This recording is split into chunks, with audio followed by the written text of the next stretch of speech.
नमस्कार, हमारे इस YouTube चैनल पर आपका स्वागत है। मैं निमान सिंह। आज चर्चा की जो विषय है, काफ़ी दिनों बाद ये वीडियो बना रहा हूँ मैं। थोड़ा सा टाइम की प्रॉब्लम है थोड़ी सी, इस वजह से पहले वीडियो नहीं बना पाया, लेकिन आज कोशिश कर रहा हूँ कुछ समझने की और कुछ समझाने की बात की है। मैंने बहुत पहले वीडियो बनाया था कि नीतीश कुमार जी जंगल चले गए हैं, तो मैंने बताया था जो आप पीछे देख रहे हैं, तो यही वो जंगल है जो बताने की कोशिश की है मैंने कि जंगल बोले तो जहाँ जानवर रहते हैं उसको जंगल कहा जाता है, लेकिन एक जंगल वो भी होता है जो जहाँ पर इंसान रहता है उसको भी जंगल ही कहते हैं। जंगल का मतलब ये नहीं है कि बहुत सारे पेड़ पौधे और घना एरिया हो उसको जंगल कहा जाता है, नहीं। जंगल का मतलब होता है कि लोगों के बीच में, बहुत सारे लोग और समाजों के बीच में रहने वाली चीज़ को भी जंगल कहा जाता है। जंगल में और रिहायशी इलाकों में अंतर केवल ये होता है कि जंगल में कानून एक होता है, वो ये होता है कि दूसरों को मार के खुद जिंदा रहना पड़ता है जंगल में, लेकिन सामाजिक जीवन में दूसरों का उत्थान करने के लिए वहाँ कायदे और कानून को बनाया जाता है। उस कायदे और कानून को बनाने वाले को एक ऐसा पद होता है जो उसको चलाता है। जिस तरीके से घर में हमारे घर की गृहिणी, जिसको लक्ष्मी भी कहा जाता है, वो सारे घर को मैनेज करती है। घर पूरा घर मैनेज होता है तभी वो घर होता है। और उनके श्रीमान जी जो हैं वो उसकी पूर्ति के लिए जो पैसे का या धन का जो ज़रूरत होती है वो इंतज़ाम वो करते हैं, लेकिन घर की कानून की व्यवस्था, घर का रहन सहन वो गृहिणी खुद करती हैं। अब जिस तरीके से नीतीश कुमार जी ने जंगल की ओर प्रस्थान किया है, जंगल का मतलब मेरा ये नहीं है कि घनघोर जंगल। कुछ लोगों ने तो पूछा कि आपने नीतीश कुमार को जंगल तो भेज दिया है, लेकिन लौट के तो वो आए नहीं वो। तो मेरा कहने का, आप लोगों को समझाने का तात्पर्य ये है कि नीतीश कुमार जी जंगल गए तो हैं, लेकिन वो जंगल नहीं है जिस जंगल की मैं बात कर रहा हूँ। जंगल में क्या होता है कि जंगल में कानून, जो मैंने बताया आपको कि कानून, ऐसा कानून है वहाँ पे कि एक दूसरे को मारकर जिंदा रहने की कोशिश की जाती है। और जंगल में जो सबसे बड़ा जानवर होता है जिससे लोग बहुत ज़्यादा डरा करते हैं, जिसको शेर कहते हैं, बाघ कहते हैं, चीता कहते हैं, एक ऐसा जिससे सारे लोग डरते हैं। लेकिन शायद आपको एक चीज़ नहीं मालूम होगी कि उसके ऊपर तो नहीं है, लेकिन नीचे वाले लोग, जिसको लकड़बग्गा और भेड़िया कहा जाता है, जिस दिन शेर कमज़ोर हो जाता है तो लकड़बग्गा भेड़िया उसको अपना शिकार बना लेते हैं। तो कहने का पर्पज़ ये है कि जिस तरीके से बड़ा छोटे को खाता है, इसलिए छोटे बड़े को खा जाता है। ये समझने वाली बात है, क्योंकि आप ये नहीं समझ सकते, ये नहीं बोल सकते आप कि जिस तरीके से आप सोचो कि हमसे छोटा हमारे लिए कुछ नहीं कर सकता, हमारा क्या कर लेगा ये, लेकिन ये नहीं है। वक्त आने पर, वक्त वो चीज़ है, वक्त कि समय सबका आता है, लेकिन समय को समझने की, उसको देखने की आदमी में वो खासियत होना चाहिए। 2013 में जब नरेंद्र मोदी को प्रधानमंत्री पद का उम्मीदवार बनाया गया था, तो उस समय पर नीतीश कुमार जी ने बहुत विरोध किया। विरोध करने के बाद उन्होंने एनडीए से अपना समर्थन वापस ले लिया, या फिर एनडीए छोड़ दिया, या बोल सकते हैं कि भारतीय जनता पार्टी का साथ उन्होंने छोड़ दिया। जानते हो क्यों? वो इसलिए कि उनका सोचना ये था कि हंग असेंबली बनेगी, मिली जुली सरकार बनेगी, तो उस मिली जुली सरकार में प्रधानमंत्री के दावेदार होंगे वो, इसलिए उन्होंने वो सब किया।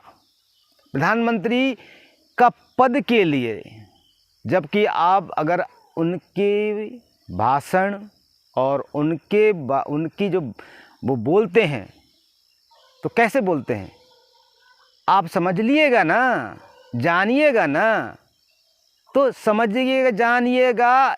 इस तरीके की भाषा का इस्तेमाल करते हैं। मतलब एक भारत में रहने वाला व्यक्ति जो सबसे उच्च पद पर जाना चाहता है, उसकी लैंग्वेज ऐसी है कि ऐसा लगता है कि वो वाकई में बिहार का ही बंदा है।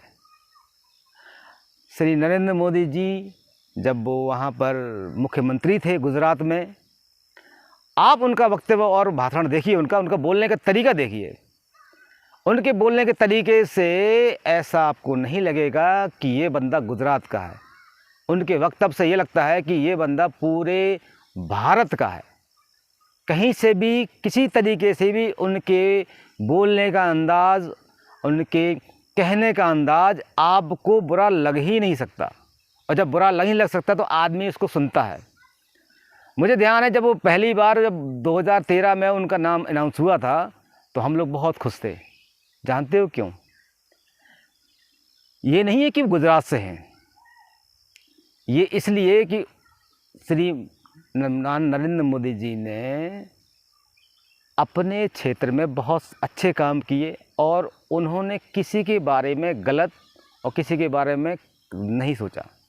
लेकिन हाँ, एक चीज़ मानना बहुत मैं भी मानता हूँ उस चीज़ के बारे में, अभी तक मैं सुनता भी रहा हूँ और मैंने देखा भी है कि श्री सोनिया गांधी जी को इस चीज़ का एहसास हो जाना 2002 से, जब वो 2002 से जब वो मुख्यमंत्री वहाँ के रहे, तो श्री सोनिया गांधी जी को एहसास हो गया कि ये बंदा आगे चल के मतलब हमारी पार्टी को नुकसान पहुंचा सकता है।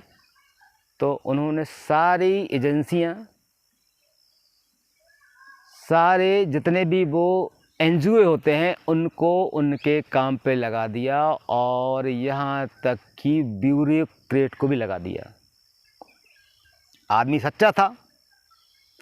सच्चा पता क्यों था? इसलिए था सच्चा कि उस आदमी के आगे पीछे कोई नहीं है। हाँ, उसकी एक माँ है, ठीक है। अपनी माँ को, अब माँ को कौन नहीं मानता? माँ को सब लोग प्यार करते हैं। अरे जिसने जन्म दिया है, जिसने दुनिया दिखाई है, उसको प्यार नहीं करते कौन? आज उसी गुजरात में एक नपुंसक व्यक्ति, अब उसको नपुंसक ही कहेंगे कि ना तो वो आदमी में है ना वो औरत में है, और भाषा का इस्तेमाल किस तरह करता, किसी दूसरे की माँ के बारे में। क्या उसने कभी सोचा कि उसकी माँ भी है? किसी के बारे में बोलने से पहले अपने गिरेबान में झांक लेना चाहिए। लेकिन उस बंदे ने श्री माननीय प्रधानमंत्री जी के बारे में और उनकी माँ के बारे में ऐसा बोला। अभिव्यक्ति की आज़ादी है, ठीक है, आप बोल सकते हैं, लेकिन उसकी कोई मर्यादा और कुछ सीमाएँ होती हैं। उस सीमाओं को लांघने का मतलब समझते हैं आप? शायद बहुत से लोग जानते हैं, और एक कहावत भी है, जो लोग दूसरों के लिए गड्ढा खोदता है, एक दिन उसी गड्ढे में उसको जाना है। लेकिन आदमी गड्ढा खोदने की कोशिश करता है, ठीक है, कोई दिक्कत नहीं। तो उस समय जब नीतीश कुमार जी ने सोचा कि हंग असेंबली बनेगी और मैं प्रधानमंत्री बन जाऊंगा, तो उन्होंने नरेंद्र मोदी जी को रोकने की बहुत कोशिश की। लेकिन उनको शायद ये मालूम नहीं था कि भारतीय जनता पार्टी एक राष्ट्रीय पार्टी है, एक आरएसएस उसके साथ में है, संघ उसके साथ में है, उनका बहुत बड़ा नेटवर्क है, कार्यकर्ता हैं, और नीतीश कुमार जी के बिहार के बाहर कुछ भी नहीं है। आदमी की भी सोचना चाहिए ना कि मतलब कि मैं किस तरीके से करूँगा मैं। अगर हाँ उस समय वो नरेंद्र मोदी जी का साथ देते तो आज वो भी एक कम से कम सेकंड लेवल पर तो होते वो, लेकिन नहीं, उनको चाहिए था फर्स्ट लेवल। बोलने का अंदाज हमको कभी पसंद नहीं आया नीतीश कुमार जी का। 30 साल के राज में 15 से 17 साल आप नीतीश कुमार जी ने राज किया और 15 साल लालू जी ने राज किया बिहार में। बिहार में राज करने के बाद में आप ये मान लीजिए दोनों लोगों ने राज करने के बाद में, हाँ भारतीय जनता पार्टी साथ में थी, लेकिन नीतीश कुमार जी का जो कार्य करने का तरीका है वो है वन मैन शो। मतलब कहने का ये कि वो अकेले राज करना चाहते हैं, उसके काम करने में कोई भी हस्तक्षेप नहीं करेगा। नीतीश कुमार जी के बारे में तो उन्होंने उस समय पर एनडीए का साथ छोड़ के वो लालू प्रसाद यादव जी के साथ चले गए, जिनका चारा घोटाले में वो जेल काट चुके हैं और अभी आगे भी चल रहा है। और एक चीज़ बताना चाहूँगा, वो उनके साथ में गए, ऐसा नायाब तरीका भारतीय इतिहास में, राजनीतिक इतिहास में एक नायाब तरीका कि जिस भ्रष्टाचार के खिलाफ नीतीश कुमार जी और परिवारवाद के खिलाफ नीतीश कुमार जी थे, उनको उसमें फंसाकर, मतलब उसको आप ये मान के चलिए कि जब तक इनके बारे में कुछ नहीं होगा या इनके बारे में केस दर्ज होगा, इनके बारे में इंक्वायरी नहीं होगी, और उनका साथ छोड़ के चले आए, क्योंकि वो भ्रष्टाचार के खिलाफ थे उस समय पे।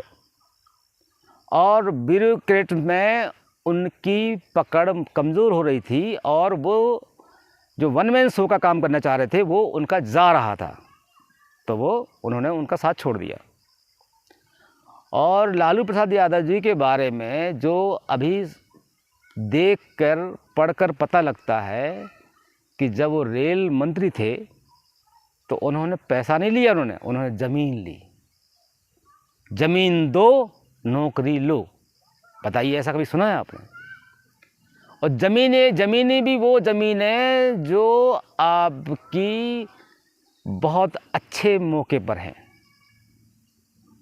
अच्छे मौके पर, वो समझ सकते, मतलब एक अच्छी जगह पर वो उन्होंने ली और नौकरियां दी उन्होंने। आज देखिए सब निकल रहा है। मैं एक बताना चाह रहा हूँ कि मैं बोलना चाह रहा हूँ कि जो दूसरों के लिए गड्ढा खोदता है वो अपने गड्ढे में एक बार जाता ही जाता है, उसको जाना ही पड़ेगा, ये संसार का नियम है। लेकिन लोग जब तक हैं, जितना कर लेंगे तो कर लेंगे, कोई दिक्कत नहीं है। लेकिन नीतीश कुमार जी साथ में चले गए, उनके साथ में चले तो गए वो, लेकिन अब जो मैं आपसे कह रहा था जंगल चले गए हैं, तो जंगल बोले तो लालू का जो जंगल राज था, अब जंगल राज में थोड़ा परिवर्तन आ गया है। कहने के पर्पज़ से कि परिवर्तन ये आ गया है कि जंगल में पेड़ पौधे पशु पक्षी भी होते हैं, आपके नीचे कीड़े मकोड़े भी होते हैं, और शेर चीता ये सब होते हैं। लेकिन आप भी जानते हैं कि इस समय जंगल में पशु पक्षी बहुत कम हो गए हैं, क्योंकि आदमी खा चुके हैं, उसको ख़त्म कर चुके हैं। तो कहने का मतलब ये कि जंगल में जानवरों की संख्या तो कम हो गई है, लेकिन जो दूसरा जंगल है, जो सामाजिक जंगल है, उस जंगल में बहुत ज़्यादा लोग हो गए हैं। तो नीतीश कुमार जी जंगल से वापस तो अभी नहीं आ पाए हैं, और 2024 के बाद वो जंगल में आग लग जाएगी। आग लगने के बाद में सारे पेड़ जल जाएंगे। वहाँ आपको नीतीश कुमार जी कहाँ खड़े हुए मिलेंगे ये पता नहीं। लेकिन हाँ, इतना मैं बोल सकता हूँ कि नीतीश कुमार जी अगर जंगल में हैं और जंगल में आग लग जाती है तो आप भी देखने पे मजबूर हो जाएंगे कि ऐसा व्यक्ति को जंगल जलने के बाद भी वो खड़ा हुआ है। लेकिन कहाँ खड़ा हुआ है ये हम और आप ज़रूर देखेंगे। ये जो अभी चल रहा है वो केवल 2024 तक है। 2024 निकलने के बाद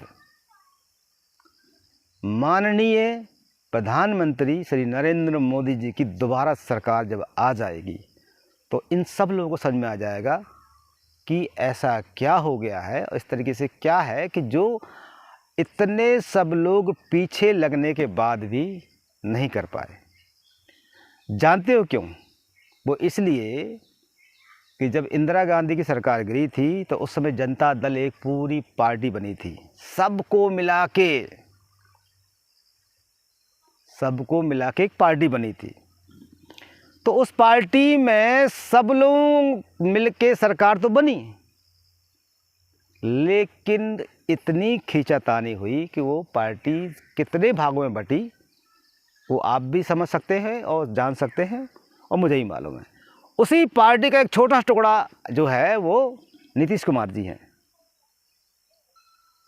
आप ये समझ के चलिए कि नीतीश कुमार जी 17 साल से मुख्यमंत्री हैं और बिहार की हालत देखिए कैसा क्या है। मैं आपको एक चीज़ बताना चाहूँगा कि जब नेपाल में जब धान की कटाई होती है या बुवाई होती है तो और दूसरी बात जो यहाँ पे घर बनते हैं और जो मज़दूर आते हैं काम करने वाले वो बिहार से सबसे ज़्यादा यहाँ से बिहार से, क्योंकि बिहार यहाँ से लगा हुआ है। इतने ईमानदार लोग हैं वो लोग। हाँ, थोड़ी भाषा में थोड़ा सा अंतर पड़ जाता है, लेकिन ईमानदारी अगर उनसे बोला जाए तो ईमानदारी बहुत ईमानदारी है। तो यहाँ के काम करते हैं। आप ये बताइए कि रोज़गार वहाँ नहीं है, रोज़गार करने यहाँ आते हैं। तो 17 साल में नीतीश कुमार जी ने क्या किया है, और आज वो गठबंधन महागठबंधन बोलते हैं, वो चले गए हैं। आप ये हालत मान के चलिए, इस समय वो चल रहा है कि नीतीश कुमार जी न मुख्यमंत्री के पद बचाने में बहुत मजबूर हैं। अब उनको वो पद श्री तेजस्वी यादव जी को देना ही देना पड़ेगा, नहीं देंगे तो तेजस्वी यादव जी ले लेंगे। लेकिन वो इंतज़ार कर रहे हैं, बड़े हैं, इज्जत करते हैं, तो इज्जत के साथ में वो चीज़ उनको मिल जाना चाहिए। अगर नहीं मिलेगी तो उनके हाथ चली जाएगी। तो आप भी मान के चलिए कि जंगल जाने का जो उन्होंने सोचा, वो कैसे सोचा, किस तरीके से सोचा, और इसके बारे में आप ज़रूर बताइएगा। और एक और आपसे चर्चा करना चाहूँगा, एक और शख्स है जो बहुत बोलने में और इस तरीके से बोलता है कि उसके चेहरे पर सिकन नहीं आती है। 2013 में भी उनकी वही शुरुआत हुई थी। अब चूँकि वहाँ पे शुरुआत ये हुई थी, उन्होंने नीतीश कुमार जी ने एनडीए छोड़ दिया और अरविंद केजरीवाल जी ने सारे लोगों के खिलाफ भ्रष्टाचार का एक मुहिम छेड़ रखा था। उसमें एक नया नाम जुड़ा था जिसका नाम था अन्ना हज़ारे। बूढ़ा व्यक्ति, समाज सेवी, जिस चीज़ के लिए बंदा आया उस बंदे ने वो काम कर दिया जो आज के भारतीय इतिहास में ऐसा व्यक्ति मिलना नामुमकिन है। बोलने के तरीका, काम करने का तरीका ऐसा है कि जिस तरह से बच्चा रोता है तो उसको टॉफ़ी दे दो तो चुप हो जाता है। ये तो बात मानते हैं, लेकिन बच्चा कभी ना रोए उसके लिए क्या करना चाहिए?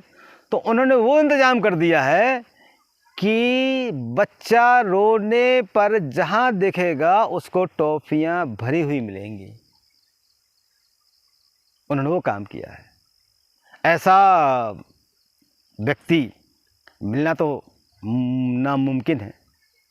और दूसरी बात, झूठ बहुत बोलता है, झूठ बहुत बोलता है।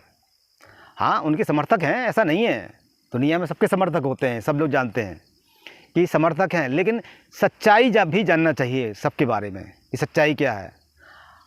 आप लोग भी अरविंद केजरीवाल को अच्छा मानते होंगे, मैं भी एक समय मानता था। जब 2013 के टाइम में जब उनका जो आंदोलन चल रहा था और जिस तरीके से उन्होंने कहा, बातें कही, हमको भी अच्छा लगा कि बंदा भ्रष्टाचार के खिलाफ आ रहा है, एक अच्छी शुरुआत करेगा, एक नया राजनीतिक सिस्टम देगा। लेकिन इस तरीके से एक के बदले एक फ्री, अगर आप दारू की एक बोतल लेंगे तो एक बोतल आपको फ्री मिल जाएगी। मानते हैं बात किसको? आदमी डेवलपमेंट में जाना चाहिए कि दारू पीने के बाद में आदमी टल्ली होने के बाद में बैठा रहेगा? बताइए आप। तो दारू इनकम होना चाहिए, सरकार को इनकम होगी तो जनता को इनकम होगी, तो जनता को ऐसी इनकम कि एक के बाद एक के साथ में एक फ्री। और आज देखिए आप, एक एक करके जेल जा रहे हैं। लोग कहते हैं कि नरेंद्र मोदी अपने प्रतिद्वंदी जो उसकी तारीफ़ नहीं करता है या उनके बारे में गलत बोलता है तो नरेंद्र मोदी जी की सरकार उनको जेल भेज देती है। तो मैंने तो अभी तक यही नहीं सुना कि किसी ने उनके बारे में गलत बोला हो और न देखा कि गलत बोला हो और उनको जेल भेज दिया हो। हाँ, तरीका दूसरा है। आपने गलत काम किया है तो आप एक सिस्टमेटिक तरीके से आपको बुलाया जाएगा, आपसे पूछा जाएगा, अगर आपके बारे में सबूत है तो आपको अरेस्ट किया जाएगा। नवाब मलिक जी के बारे में हम जानते ही हैं, कितनी गालियाँ दी बंदे ने यार। राउत, संजय राउत, भाई देखो सीधी बात है कि आप गलत करोगे तो गलत मिलेगा आपको। नरेंद्र मोदी जी के आगे पीछे कोई नहीं है और ना वो किसी के लिए सोचते हैं, अपने परिवार के बारे में। एक दिन उनकी बहन का इंटरव्यू देखा था मैंने, तो उन्होंने बताया कि नरेंद्र मोदी जी हमसे नहीं मिलते हैं, केवल माँ से जाके मिलते हैं। भाई माँ से जाके नहीं, आप लोगों से मिलने का भी कोई कभी तो उन्होंने समय दिया होगा, उस चीज़ के बारे में उन्होंने नहीं बताया। ठीक है, उन्होंने अपने परिवार के लिए कुछ नहीं, वो देश के लिए कर रहे हैं। आज हमारा भारत देश इस ऊंचाई तक पहुंच चुका है कि अपन वहाँ गर्व से जाके बोल सकते मैं भारत का हूँ। पहले क्या था कांग्रेस की सरकार में, पहले क्या था बताइए आप? सस्ता कुछ चीज़ थी? समय के अनुसार सब चीज़ बदलती है। हम लोग पहले जब पैदा हुए थे तो 1 साल के थे, आज 40 साल है, 42 साल के हो रहे हैं हम लोग, तो क्या समय के अनुसार आदमी नहीं बढ़ेगा क्या यार? जब आदमी बढ़ेगा तो लोग बढ़ेंगे, लोग बढ़ेंगे तो महंगाई बढ़ेगी, पैसा भी तो बढ़ रहा है, आदमी को पैसा भी तो मिल रहा है उसमें काम के। आदमी नहीं समझता, आदमी बोलता महंगाई है, महंगाई है, महंगाई है। अब महंगाई तो होगी भाई, आप एक घर में 4 बच्चों को पैदा करोगे तो खाने के लिए तो आपको ही करना पड़ेगा ना, सरकार तो नहीं करेगी। तो ये हमारे देश का हालत नहीं है, सारे देशों की हालत ऐसी है। तो अरविंद केजरीवाल जी ने वो नायाब तरीका निकाला है कि 1 बोतल के साथ 1 बोतल फ्री, बस में जाओ फ्री, लाइट फ्री। तो आप ये मुझे बताइए, जब आपको सारी चीज़ें फ्री मिल जाएंगी तो शिकार कौन करेगा? शिकार कौन करेगा बताइए आप? जब शिकार आपको सामने मिल जाएगा तो शिकार करने की जरूरत ही नहीं है आपको। लेकिन वो शिकार ऐसा हो रहा है कि जहां आपको एक वक्त की खाने के लिए है, आपको 10 वक्त का खाना आपको दे दिया जाए तो कहीं से तो आएगा वो, कहीं से तो ख़त्म हो, कोई चीज़ ख़त्म होगी ना। तो वो क्या कर रहे हैं? देश को संकट में डाल रहे हैं। वो देश की आर्थिक व्यवस्था को ख़त्म कर रहे हैं। वो बनाना चाहते हैं श्रीलंका, और आप चाहते हैं कि आप श्रीलंका की जगह पे बैठना चाहते हैं तो कोई दिक्कत नहीं, आपकी सोच है, आप लोग कर सकते हैं। ये नहीं है कि आप बोल सकते हैं कि मैं समर्थक हूँ या उनका समर्थक नहीं हूँ, ये आप बोल सकते हैं मुझे आप, लेकिन मेरा पर्सनल विचार है, मैं किसी पार्टी का नहीं हूँ और मेरी कोई पार्टी नहीं है। मैं एक सोचता हूँ कि अगर अपने बच्चों को अगर आगे बढ़ाना है, उनको कोई चीज़ अच्छी देनी है, शिक्षा, स्वास्थ्य और देश के बारे में सोचना है, तो आपको थोड़ा सा सोचना पड़ेगा आपको उस बारे में। आदमी आज के ज़माने में आदमी अपने बारे में केवल सोचता है, देश के बारे में नहीं सोचता, दूसरों के बारे में नहीं सोचता है। अरे अपने बारे में आपने जिस तरीके से आप अपने लिए करोगे, आप मान के चलिए आपने अपने लिए किया, आपने 1 करोड़ 2 करोड़ 10 करोड़ 10 घर बना लिए, आपने बहुत ज़मीन ले ली, क्या कर लोगे आप बताइए आप? एक ना एक दिन सच एक ऐसी चीज़ है कि वो अपना रास्ता बना लेती है, रास्ता बनाने के बाद में वो बाहर आ जाती है। अभी मैंने एक चीज़ सुनी थी मैंने कि जवाहरलाल नेहरू जो देश के प्रधानमंत्री रहे हैं, पहले प्रधानमंत्री रहे हैं आज़ादी के, उन्होंने देश को ऐसी जगह डाल दिया है कि चीन कई हज़ार किलोमीटर जगह ले चुका है। वो पाकिस्तान हमारे कश्मीर में आधा ले चुका है, 40% कश्मीर ले चुका है। गलतियों के कारण एक प्रधानमंत्री होने के बाद उनको क्या सोचना चाहिए, क्या करना चाहिए, उन्होंने वो सब नहीं किया। अपने दोस्तों को आगे बढ़ाने के लिए उसको डिले कर दिया, और कश्मीर की जो विलय करने में। और श्री सरदार पटेल साहब ने 500 रियासतों को एक कर दिया, 500।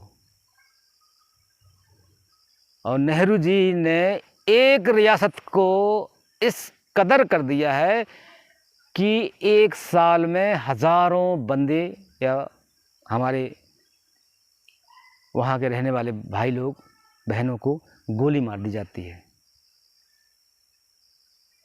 आप बताइए, आप ये 72 से 75 साल से हो रहा है।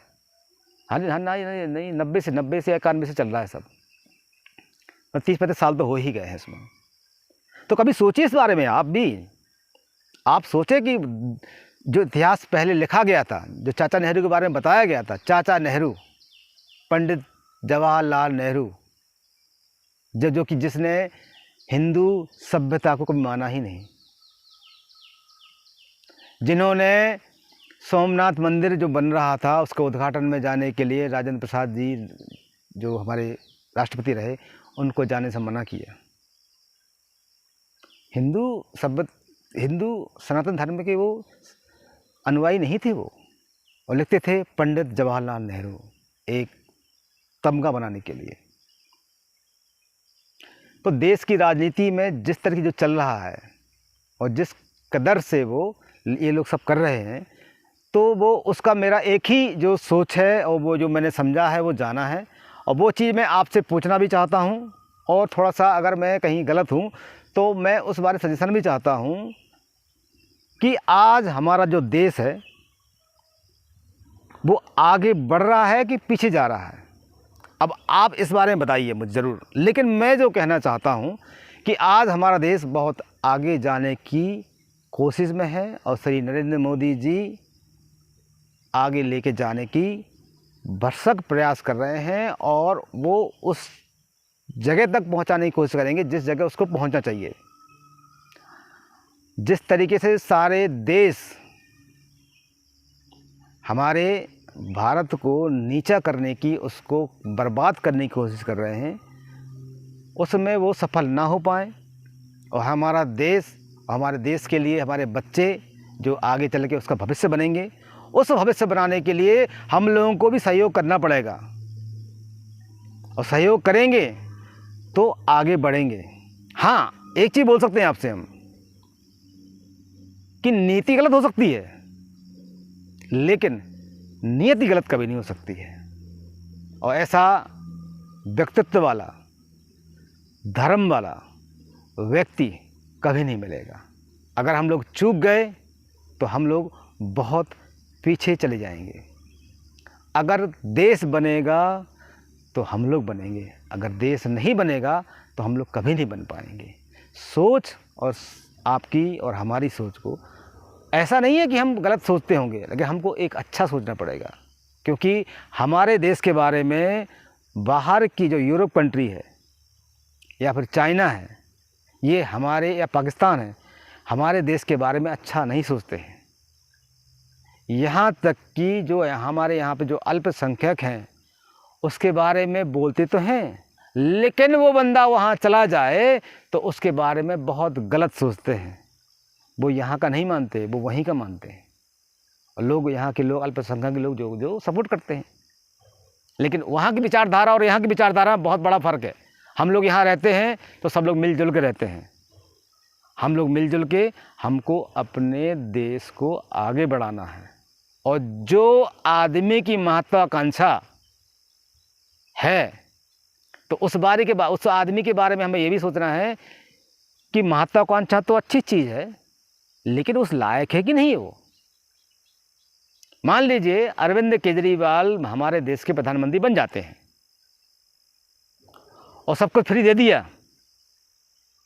तो शायद आपको भी मालूम होना चाहिए कि बहुत सी चीज़ें बाहर से आती हैं, जैसे तेल आता है, उसे फ्री बांट देगा तो पैसा कौन देगा? बताइए आप, सोचिए, समझिए उस बारे में। ये आदमी काजल लगा के आँखों को काला करके कुछ देर के लिए आपको ना देखने के लिए मजबूर कर देगा, और जब काजल हटेगा तो आपको काला ही नजर आएगा, फिर वहाँ पे कुछ दिखेगा नहीं आपको। इसीलिए उसका नाम है अरविंद। अरविंद का मतलब होता है आबिद, और केजरीवाल आके बिदो और मुंह काला करो आप, उसका नाम ये है। तो सोचिएगा, समझिएगा उस बारे में, क्योंकि कुछ भी करने से पहले सोचना बहुत ज़रूरी है। हमारे एक सर जी हैं, उनका नाम है LC सागर, छतरपुर में रहते हैं वो, और आज प्रिंसिपल हैं वो। काफ़ी टाइम से, अब मैं उस समय पे था इंडिया में, लेकिन अब इंडिया में नहीं हूँ मैं, अब मैं नेपाल में हूँ, यहीं काम करता हूँ मैं। तो उन्होंने मुझसे एक बात कही थी। बात ये कही थी उन्होंने कि उन्होंने ये कहा था कि आप जब किसी से बात करें और कोई प्रॉमिस लें, कोई भी बात करें आप, और आपको लगता है उसका जवाब आपको नहीं देना है, तो वही बात कहते थे, मैं सोच के बताऊंगा। तो अगले बंदे को ना तो बुरा लगता था और ना ही अच्छा लगता था। तो मैं भी यही चाहता हूँ कि आप लोग भी थोड़ा सोच के और बताएं, जिसमें ना आपको बुरा लगे ना हमको बुरा लगे। आज के लिए इतना ही। इस अंक को आप यहीं समाप्त करते हैं। अगले अंक में फिर आएंगे, फिर एक नई बात के बारे में चर्चा करेंगे। आप सब लोगों को धन्यवाद। इस चैनल को सब्सक्राइब और लाइक ज़रूर कर दीजिएगा। कमेंट भी कर सकते हैं आप, कमेंट भी कर दीजिएगा। बात अच्छी लगी हो तो आगे ही बढ़ा दीजिएगा, और बात अच्छी ना लगी हो तो उसके लिए हम क्षमा चाहते हैं। आज के लिए इतना ही। नमस्कार।